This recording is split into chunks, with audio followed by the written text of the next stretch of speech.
வணக்கம். என் பெயர் டிபி. ஏன் இந்த மனிதனை இத்தனை பாடுபடுத்துகிறாய்? மெட்ரோ ரயிலில் ஒரு நாள் சில நிமிடம் பயணம், ஒவ்வொரு முகத்திலும் சுருக்கம். ஆம், அதற்கு பெயர் இறுக்கம். உள்ளுக்குள் ஆயிரம் வருத்தம். ஏன் இந்த மனிதனில் இத்தனை உருத்தம்? அங்கே கூட்டத்தில் மோதல்கள் வழக்கம், ஆயினும் மாந்தர்கள் ஒழுக்கம் தவறியது போலவே நெருக்கம். சொட்டின வேர்வைத் துளிகள் யாவும் கொட்டின வேறொருவள் தலையில். சண்டை வாய்ச்சாடல்கள் நிரம்ப மண்டை கனத்ததுதான் மிச்சம். மெழுகு உருகுவது போல மனிதன் உருகுகிறான் மெல்ல. கத்திரி வெயிலின் தாக்கத்தில் கையில் மொபைல், தன் சீட்டில் வெயில் கடல். இருப்பினும் அடங்குவா மனம்? பார்வையில் போதைகள் வைத்தான்.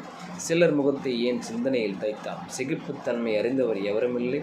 மலட்டு சிரிப்பும் கொஞ்சம் கூட தென்படவில்லை. முகத்தை குரங்கிடம் வாடகைக்கு வாங்கி முல்லை கொண்டு கிள்ளுகிறான் மனிதன் ஒருவன். கடவுள் வீசுமோர் காற்றாடல் அங்கே. வில்லை வளைக்கும் மனிதனையும் வளைக்கும், சொல்லை வளைக்கும் வார்த்தைகள் அறிவில்லை. தொல்லை வளைக்கும் வார்த்தை மிக பழகியவன் அந்த மனிதன். கொல்லைப்புறமாய் சென்று அமர்ந்து சிகரெட் பிடித்த அந்த மனிதன் இன்று கண்முன்னே ஊதிவிட்டு செல்கிறான், அதுவும் கடைவீதி கூட்டத்தில். நன்றி.